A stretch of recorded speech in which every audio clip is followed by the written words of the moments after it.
काय हो बारामतीच्या मोठ्या ताई, तुम्ही तर मागे म्हणाला होतात की मराठा आरक्षणाव्यतिरिक्त आणखीनही महत्वाचे प्रश्न राज्यात आहेत.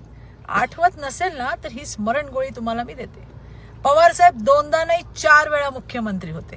तेच नाही, आतापर्यंत 11 मुख्यमंत्री मराठा समाजाचे होऊन गेले. का नाही दिलं हो तेव्हा मराठ्यांना आरक्षण? तुम्ही आपल्या 50 वर्षाच्या कारकिर्दीत पवार साहेबांनी अनेक मोठी पदं भूषवलीत आणि राज्यातही त्यांच्याच विचाराचं, त्यांच्याच मार्गदर्शनात 15 वर्ष सरकार होतं. तेव्हा का नाही हो तुम्ही दिलत मराठ्यांना आरक्षण? 2014 ते 2019 मध्ये पहिल्यांदा 14% आरक्षण मराठ्यांना देवेंद्र फडणवीस यांच्या सरकारने दिलं. पुढच्या 2.5 वर्षात तुम्हाला आणि तुमच्या महाविकास आघाडीला ते टिकवताही आलं नाही हो. त्यावर बोला हो बारामतीच्या मोठ्या ताई.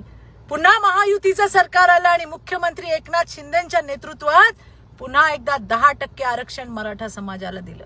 आणि मोठ्या ताई, तुमच्या सरकारने बंद केलेल्या अण्णासाहेब पाटील महामंडळाची पुनर्रचना सुद्धा 2014 ते 2019 मध्ये देवेंद्रजी मुख्यमंत्री असताना त्यांनी केली हो. आणि आता लाखो मराठा तरुण तरुणी उद्योजक बनलेत. 13,000 कोटींचं कर्ज महामंडळाला देण्यात आलंय आणि त्यातील जवळपास 1,300 कोटींचा व्याज परतावा राज्य सरकारच्या माध्यमातून अण्णासाहेब पाटील महामंडळाला दिला गेला.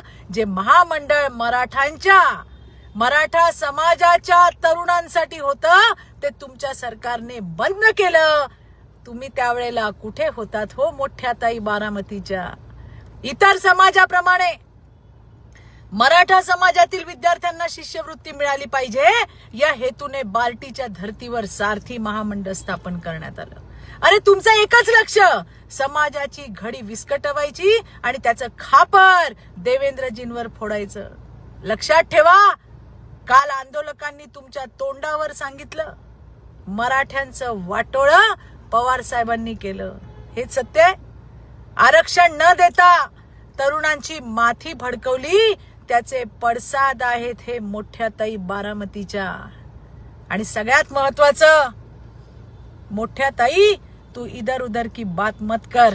जरांगेची मुख्य मागणी ओबीसीतून मराठ्यांना आरक्षण द्या. यावर तुमच्या गटाची काय भूमिका आहे ते एकदा राज्यासमोर स्पष्ट करा. धन्यवाद. जय हिंद, जय महाराष्ट्र.